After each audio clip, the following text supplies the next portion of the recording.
CM Dhami ने वित्त मंत्री से राज्य वित्तीय विकास के विषयों पर की मुलाकात। राज्य की विकास की स्थिति का सीएम धामी ने ली जानकारी। आज से 2 दिन राजधानी में जुटेंगे देश भर के साहित्यकार। 36 सत्रों का होगा आयोजन।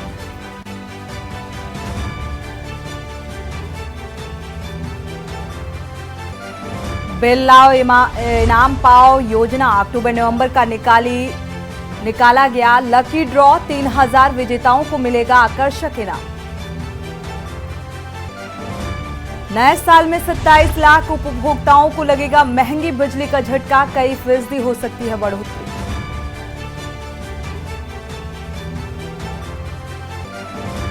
क्रिसमस और न्यू ईयर के लिए ऋषिकेश तैयार। सजने लगे कैंप। 40% booking full.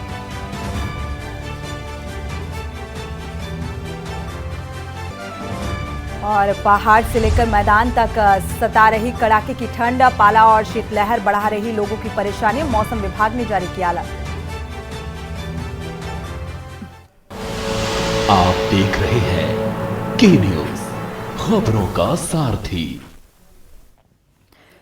खबर उत्तराखंड के साथ मैं सोनी चौहान। खबरों की शुरुआत अहम खबर के साथ। उत्तराखंड के चर्चित अंकिता भंडारी हत्याकांड के मुख्य आरोपी पुलकित आर्या की जमानत का महिला कांग्रेस अध्यक्ष ने विरोध किया है।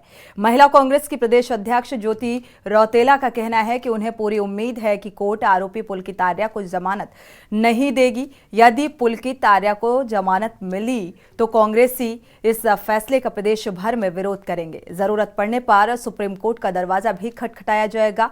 और इसके साथ ही 19 दिसंबर को नैनीताल हाईकोर्ट में इसकी सुनवाई के दौरान महिला कांग्रेसी नैनीताल हाईकोर्ट के बाहर इस फैसले के दौरान मौजूद रहेंगी।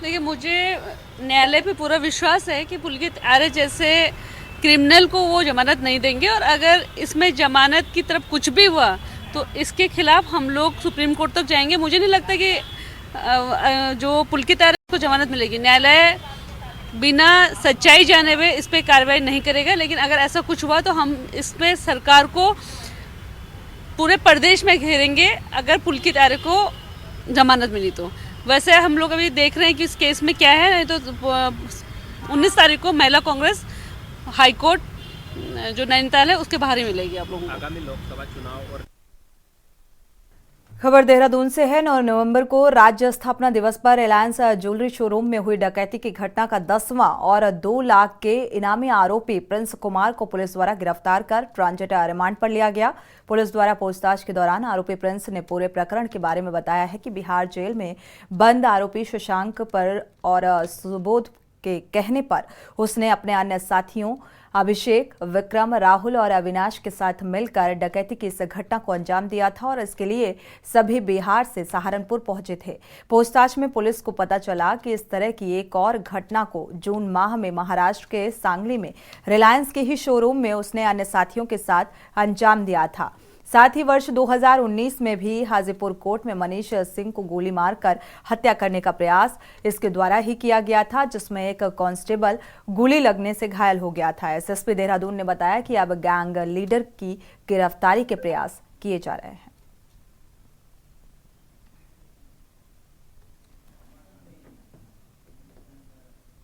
अभी लेके आए टारगेट रिमांड पर। इससे भी काफी सारी जो पूछताछ में हमें जानकारी मिली है। वैसे जब हार्डकोर क्रिमिनल होते हैं बहुत ज्यादा बताते नहीं है कि अपने तरीकों के बारे में। और कभी कभी इनको ज्यादा पता भी नहीं होता तो देखा जाए 2019 के हाजीपुर वाले मर्डर में भी जो है इसमें जो अभी हमें जानकारी मिली थी इससे साथियों के साथ मिलकर मनीष तेलिया करके था हाजीपुर कोर्ट में गोली मार कर हत्या की गई। और फिर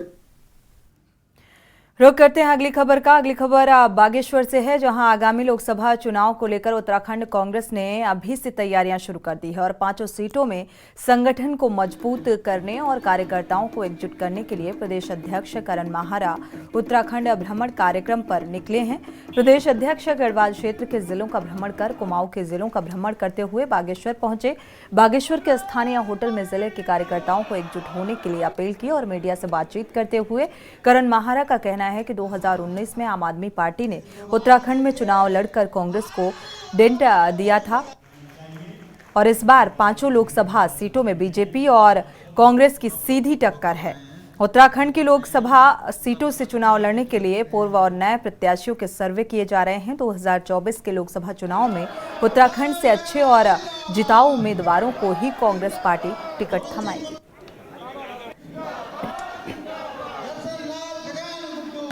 नीतियाँ कांग्रेस के पास कांग्रेस की नीति पहले प्राइवेट नौकरी की थी, जिसमें हमारी हरीश रावत जी मुख्यमंत्री थे। उन्होंने दिशा में काम करने का प्रयास किया। कई ऐसी योजनाएं लागू की थी पहाड़ के लिए जो पहाड़ के हित में थी, और उसका एक बहुत बड़ा आधार था जो आंदोलनकारी भी कहते थे कि पहाड़ की राजधानी पहाड़ में हो। उसके लिए कांग्रेस के ही गैरसैंण में जो आज इतना डेवलपमेंट हुआ है, विधानसभा से लेकर के और आवासीय भवन से लेकर के 250 करोड़ रुपया वहाँ पर खर्च हुआ है। रुद्रप्रयाग, चमोली, पौड़ी, टिहरी और उत्तरकाशी के दौरे के बाद चंपावत लोहाघाट से हमने यहाँ शुरू किया और उसके बाद कल पिथौरा करके आज मैं बागेश्वर पहुँचा हूँ। हम कांग्रेस के कार्यकर्ताओं को आगे आने वाले लोकसभा चुनाव, निकाय चुनाव, पंचायत चुनाव और उसके बाद 2027 की तैयारी के रूप में आप इसको देखिए। जो मंडलों की नियुक्ति की गई है उनके कागजात भी मांगे जा रहे हैं, कितनी प्रोग्रेस है उसके बारे में भी चर्चा हो रही है। खबर पौड़ी से है, जहां विधायक राजकुमार पौड़ी ने मुख्यालय पौड़ी की एजेंसी चौक के समीप स्थित शहीद स्मारक स्थल में आयोजित कार्यक्रम में बतौर मुख्य अतिथि शिरकत कर भारत पाक युद्ध के वीर शहीदों को याद किया और इस मौके पर 16 दिसंबर 1971 भारत पाक युद्ध में देश के वीर सैनिकों के अदम्य साहस को नमन करते हुए स्थानीय विधायक राजकुमार पौड़ी ने देश के सभी वीर शहीदों को पुष्प चक्र अर्पित कर श्रद्धांजलि अर्पित की और इस मौके पर कई दिग्गज नेता, अधिकारी सहित उपस्थित पूर्व सैनिकों और शहीदों के परिजन मौजूद रहे।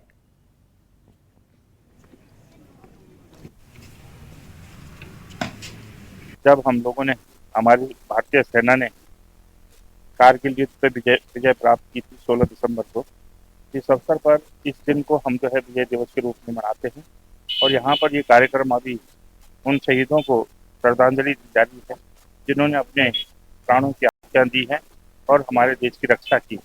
ये बहुत अच्छा कार्यक्रम सैनिक कल्याण बोर्ड के द्वारा और सभी विभागों, पुलिसकर्मी और अन्य विभागों के लोग यहाँ पर एकत्रित हुए हैं। बड़े सौभाग्य की बात है कि आज यहाँ पर शौर्य दिवस मनाया जा रहा है और हम इस उत्तराखंड की देवभूमि से आते हैं कि जिसे सैनिक बाहुबली के नाम से जाना जाता है और जहाँ ऐसे ऐसे वीर योद्धाओं ने जन्म लिया है, जैसे जसवंत सिंह, स्वर्गीय जसवंत सिंह जी, स्वर्गीय बिपिन रावत जी।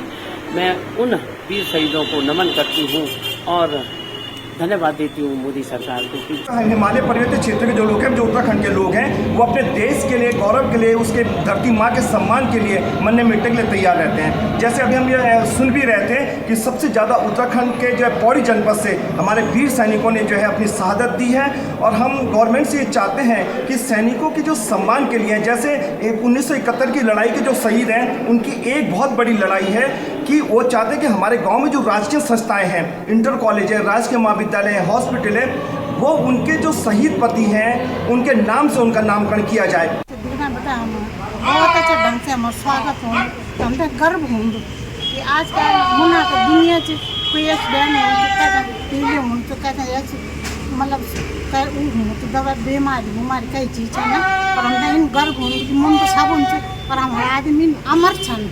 अब उनका पिछले हमारी जब इज्जत होंगी 10 भाई बहनों समझ मतलब हमने मान और सम्मान मिलू, हमने बड़ो गर्व होंगे। रुक करते हैं अगली खबर का। खानपुर क्षेत्र के लंढौरा के कक्षा 12 के छात्र ने क्लैट परीक्षा में राष्ट्रीय स्तर पर 26वीं और ओबीसी वर्ग में 5वीं रैंक प्राप्त की है। छात्र की इस उपलब्धि पर कॉलेज के शिक्षकों ने छात्र को मोमेंटो और गुलदस्ता देकर सम्मानित किया। आपको बता दें कि Prajwal Singh Landhaura JP international public school में कक्षा 12वीं का छात्र है और छात्र ने कुछ दिन पहले ही कॉमन लॉ एडमिशन टेस्ट की परीक्षा दी थी।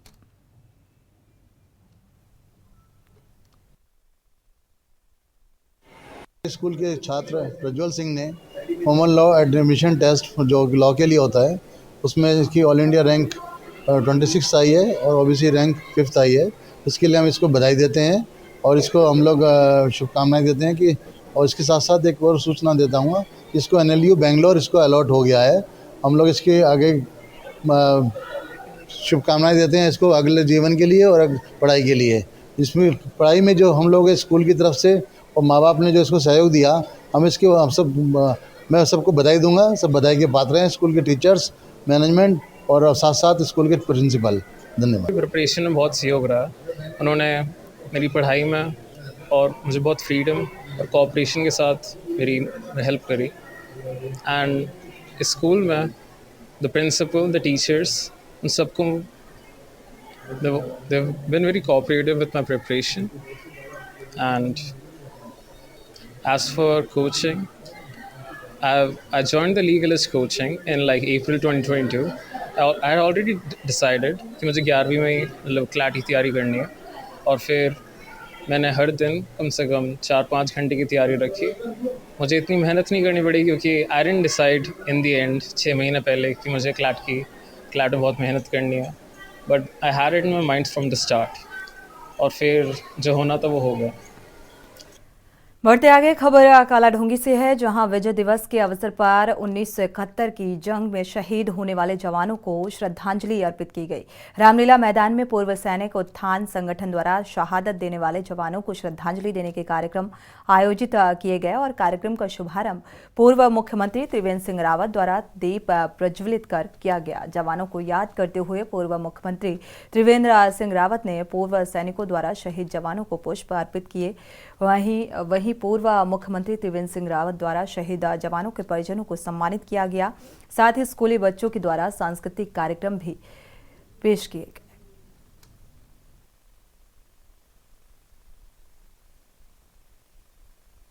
आज 16 दिसंबर है और जो 1971 का युद्ध हुआ था भारत पाकिस्तान का, विजय का दिन है। इसलिए पूरे देश में विजय दिवस के रूप में इसको मनाया जा रहा है। आज यहाँ पर पूर्व सैनिकों के द्वारा ये यहाँ पर आयोजन किया गया, पूर्व सैनिक उत्थान संगठन के द्वारा, और उनके जो अध्यक्ष है लक्ष्मण सिंह जी देवा, उन्होंने आमंत्रित किया था। बहुत अच्छा है, हम अपने बलिदानियों को याद करते हैं। कोई भी देश अपने बलिदानियों को जब तक याद करता रहेगा तो देश के लिए कर गुजरने वालों की, देश के लिए मिटने वालों की कभी कमी नहीं होगी। भारत ये वीर प्रसूता कहा गया है। वीर प्रसूता देश में समय समय पर ऐसे हमारे वीर सैनिक देश के लिए अपना योगदान कर रहे हैं और उन्हीं को याद करने के लिए आज मैं यहाँ पर आया हूँ। हर वर्ष पूर्व सैनिक उत्थान संगठन कालाढूंगी की तरफ से विजय दिवस के अवसर पर ऑर्गेनाइज किया जाता है। कोशिश यही रहती है कि कोई प्रतिष्ठित व्यक्ति यहाँ पे आके चीफ गेस्ट बने। इस बारी बड़ी खुशी हुई कि श्री त्रिवेंद्र सिंह रावत जी, जो पूर्व मुख्यमंत्री हैं इस प्रदेश के, उन्होंने समय निकाल के इस कार्यक्रम में शामिल होने का कष्ट किया। इस कार्यक्रम में जो वीर नारियां हैं और जो बाकी जो शहीद हुए हैं, उनके जो नेक्स्ट ऑफ किन हैं, उनको सम्मानित किया जाता है एक टोकन गिफ्ट देके। और ये एक मोटिवेशन के तौर पे भी है कालाढूंगी के नौजवान जो लोग हैं उनके लिए कि वो भी फौज में भर्ती हो। रुख दिनेशपुर का करते हैं, जहां नगर के निकटवर्ती ग्राम मदनापुर के राजकीय प्राथमिक विद्यालय परिसर में विकसित भारत संकल्प यात्रा कार्यक्रम का आयोजन किया गया। कार्यक्रम में जिलाधिकारी उदयराज सिंह, पूर्व कैबिनेट मंत्री अरविंद पांडे, बीजेपी जिलाध्यक्ष गुंजन सुखीजा ने मां सरस्वती की छवि पर दीप प्रज्वलित कर कार्यक्रम का शुभारंभ किया। और इस दौरान स्वास्थ्य विभाग, पशुपालन विभाग, मत्स्य विभाग, समाज कल्याण विभाग, ऊर्जा निगम, ग्रामीण बैंक, बाल विकास, कृषि विभाग के तमाम स्टॉल लगाकर लोगों को विभिन्न जन कल्याणकारी योजनाओं के बारे में बताया गया। जिलाधिकारी ने बच्चों को पुरस्कृत किया। 2 महिलाओं को उज्ज्वला गैस के कनेक्शन के साथ ही सिलेंडर भी दिए गए। महिलाओं को महालक्ष्मी किट वितरित की गई। कार्यक्रम में मतदाताओं को मतदान की शपथ ग्रहण कराई गई। कार्यक्रम में स्कूली बच्चों ने विभिन्न सांस्कृतिक कार्यक्रम पेश किए। विकसित भारत संकल्प यात्रा जो पूरे देश में ये कार्यक्रम चल रहा है और इस जनपद में भी विभिन्न विकास खंडों के प्रत्येक ग्राम पंचायत में ये लगातार कार्यक्रम चल रहा है। हमारे इस समय 5 वैन हैं जो कि कार्यक्रम फिक्स है कि किस गांव में किस दिनांक को होना है। इसका जो मुख्य उद्देश्य ये है कि भारत सरकार की, राज्य सरकार की जो योजनाएं हैं और जो गरीबों से जुड़ी हैं, वेलफेयर की योजनाएं हैं, उनको आम जनता तक कैसे पहुंचाया जाए, या जो लोग अभी उन योजनाओं का लाभ लेने से वंचित रह गए हैं उनको कैसे हम फिर से जोड़ें और उन योजनाओं का लाभ दें। इसके लिए ये विकसित भारत संकल्प यात्रा चलाई जा रही है। रुक करते हैं अगली खबर का। उत्तराखंड विधानसभा देहरादून में वित्त मंत्री डॉक्टर प्रेमचंद्र अग्रवाल ने 1 सितंबर 2022 से शुरू की गई बिल लाओ इनाम पाओ योजना के 12वें और 13वें लकी ड्रॉ की घोषणा ऑनलाइन के माध्यम से दी गई है, जिसमें अक्टूबर और नवंबर माह में उपभोक्ताओं द्वारा अपलोड किए गए बिलों को शामिल किया गया। मंत्री प्रेमचंद्र अग्रवाल ने कहा है कि आज का समारोह ऐसे उपभोक्ताओं में से 12वें और 13वें मासिक लकी ड्रॉ के विजेताओं का चयन किए जाने के लिए आयोजित किया गया है और इनके द्वारा पंजीकृत व्यापारियों से की गई खरीद पर प्राप्त बिल को बिल बुक ऐप के जरिए अपलोड किया गया है।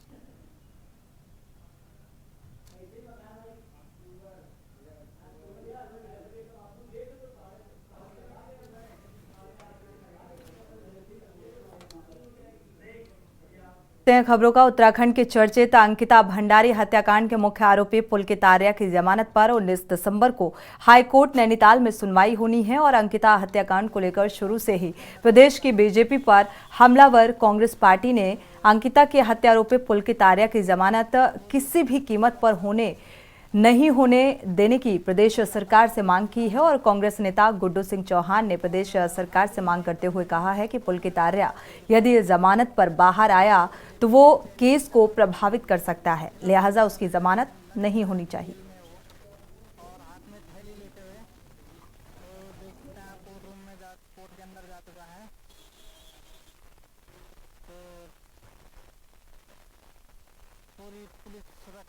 अंकिता हत्याकांड को लेकर राज्य की सरकार पहले से ही जो है बहुत ज्यादा उपेक्षा कर रही है। अंकिता के परिवार की उपेक्षा कर रही है, तमाम लोग जो आंदोलन कर रहे थे उनकी उपेक्षा कर रही है। और आज जिस तरह से मैं सुन रहा हूँ कि अंकिता के हत्यारों की बेल हो रही है, तो राज्य की सरकार को बहुत मजबूती के साथ 19 तारीख को उसकी पैरवी करनी चाहिए और उनकी बेल किसी भी तरह से खारिज करनी चाहिए। अगर इस कोर्ट में नहीं तो हाई कोर्ट जाए, सुप्रीम कोर्ट जाए, लेकिन राज्य की सरकार के मन में पैरवी। बढ़ते आगे। उत्तराखंड में अगले साल होने वाले लोकसभा चुनाव के लिए समय अब बेहद कम बचा है और ऐसे में तमाम राजनीतिक दलों ने इस दंगल को फतेह करने के लिए तैयारी भी तेज कर दी है। इन्हीं तैयारियों के बीच धामी सरकार ने पार्टी के वरिष्ठ 11 नेताओं को दायित्व बांटे हैं और इससे पहले सरकार ने 27 सितंबर को 10 वरिष्ठ नेताओं को दायित्व बांटे थे। माना यह जा रहा है कि चुनाव से पहले सरकार जल्द ही दायित्वधारियों की और सूची भी जारी कर सकती है और पिछले काफी समय से पार्टी के नेता दायित्व बंटवारे का इंतजार भी कर रहे थे। हालांकि दायित्व बंटवारे के बाद कांग्रेस ने सरकार से सवाल किया है कि कैबिनेट का विस्तार कब किया जाएगा।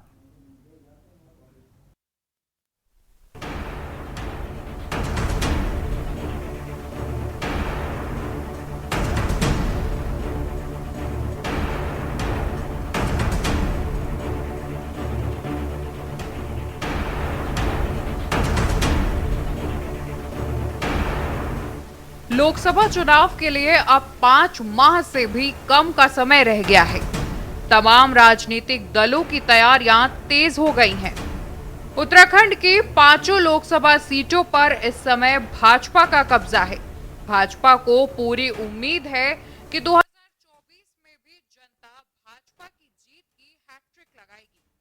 वहीं लोकसभा चुनाव से ठीक पहले बीजेपी आलाकमान की ओर से मध्य प्रदेश, छत्तीसगढ़ और राजस्थान में नए चेहरे को मौका दिए जाने के बाद से पार्टी की सांगठनिक फोर्स बेहद उत्साहित हो गई है। हालांकि आलाकमान की ओर से 3 राज्यों में चुनाव लड़ने, जीतने और सरकारें बनाने के केंद्रीय नेतृत्व के नए प्रयोग ने लोकसभा सीटों पर काबिज सांसदों की धड़कनें तेज कर दी हैं, जबकि टिकट के नए दावेदारों की उम्मीदों को पंख लगा दिए गए हैं। माना जा रहा है कि उत्तराखंड में भाजपा सीटिंग सांसदों के टिकट काट सकती है। हालांकि पार्टी के नेता संसदीय बोर्ड के फैसले को अंतिम फैसला बताकर जीत का दावा कर रही है। वहीं कांग्रेस भी जीत का दावा कर भाजपा के सांसदों की जीरो परफॉर्मेंस बता रही है। जनता पार्टी में कोई भी कैंडिडेट हो, उसका चयन जो हमारा संसदीय बोर्ड होता है उसके माध्यम से किया जाता है, और मुख्यमंत्री कौन हो, सांसद कौन हो, ये सब भारतीय जनता पार्टी का जो संसदीय बोर्ड है उस पर निर्णय करता है, या जो हमारी विधायक जो होते चुन के आते हैं वो उसको चुनते हैं। लेकिन आगामी लोकसभा चुनाव को लेकर जिस बात को आप कह रहे हैं कि सांसदों की, उसके बाद भारतीय जनता पार्टी का जो कैंडिडेट होता है वो कमल का फूल है, और हम सभी कार्यकर्ता कमल के फूल के लिए काम करते हैं, किसी व्यक्ति के लिए नहीं। इसलिए भारतीय जनता पार्टी का जो हमारा केंद्रीय पार्लियामेंट्री बोर्ड है या प्रदेश पार्लियामेंट्री बोर्ड से जो नाम जाएंगे, केंद्रीय पार्लियामेंट्री बोर्ड उसको फाइनल करता है। जिसको भी भारतीय जनता पार्टी टिकट देगी और कमल का फूल उसका चुनाव चिन्ह होता है, उसके लिए सभी लोग काम करते हैं। और ये तय है कि हम 2014 और 19 के मुकाबले इस समय लोकसभा चुनाव में 5 सीटें प्रचंड बहुमत के साथ जीत रहे हैं, और आदरणीय नरेंद्र भाई मोदी जी को हम प्रधानमंत्री तीसरी बार बना रहे हैं। भारतीय जनता पार्टी अपने सांसदों का रिपोर्ट कार्ड तैयार कर ले, उससे कोई फर्क पड़ने वाला नहीं है, क्योंकि इन्होंने पिछले 5 साल के अंदर राज्य के किसी भी मुद्दे को केंद्र के अंदर नहीं उठाया, और जो अपेक्षाएं राज्य की जनता ने, क्षेत्र की जनता ने इनसे की थी वो उन पर खरे नहीं उतरे। तो मैं समझता हूँ इनका रिपोर्ट कार्ड बनाना ना बनाना वो बिल्कुल बेकार है, क्योंकि जनता ने मन बना लिया है कि जब चुनाव होगा तो प्रदेश का और देश का विकास सिर्फ कांग्रेस ही कर सकती है। कांग्रेस की पूरी तैयारी है चुनाव को लेकर, पूरी मजबूती के साथ हम चुनाव लड़ेंगे। निश्चित तौर पर चुनाव में 5 सीटें कांग्रेस की झोले में जाएंगी। इसके लिए हमारे कांग्रेस के कार्यकर्ता वार्ड स्तर पर जा रहे हैं। हमारे माननीय प्रदेश अध्यक्ष जी पूरे कुमाऊं मंडल और गढ़वाल मंडल के विभिन्न क्षेत्रों का दौरा कर रहे हैं, और एक अपार जन समर्थन कांग्रेस को मिल रहा है। तो ये उससे आस जगती है कि जो निराशा जनता के बीच में, जो जुमले भारतीय जनता पार्टी ने चुनाव में आने से पहले छोड़े थे, वो जुमलों का कुछ नहीं हुआ। आपको बता दें कि राज्य की 5 लोकसभा सीटों पर बीजेपी का कब्जा है, जिसके तहत अल्मोड़ा से अजय टमटा, टिहरी गढ़वाल से माला राज्य लक्ष्मी शाह, हरिद्वार से डॉक्टर रमेश पोखरियाल निशंक, नैनीताल उधम सिंह नगर लोकसभा सीट से अजय भट्ट, जबकि पौड़ी गढ़वाल से तीरथ सिंह रावत मौजूदा सांसद हैं। और इन सभी 5 सांसदों का रिपोर्ट कार्ड केंद्रीय नेतृत्व के पास है। इस रिपोर्ट के आधार पर ही तय होगा कि सांसदों को दोबारा मैदान में उतारा जाए या उनकी जगह किसी अन्य चेहरे पर दाव लगाया जाए। वहीं लोकसभा चुनाव से पहले धामी सरकार ने पार्टी के वरिष्ठ 11 नेताओं को दायित्व बांटे हैं।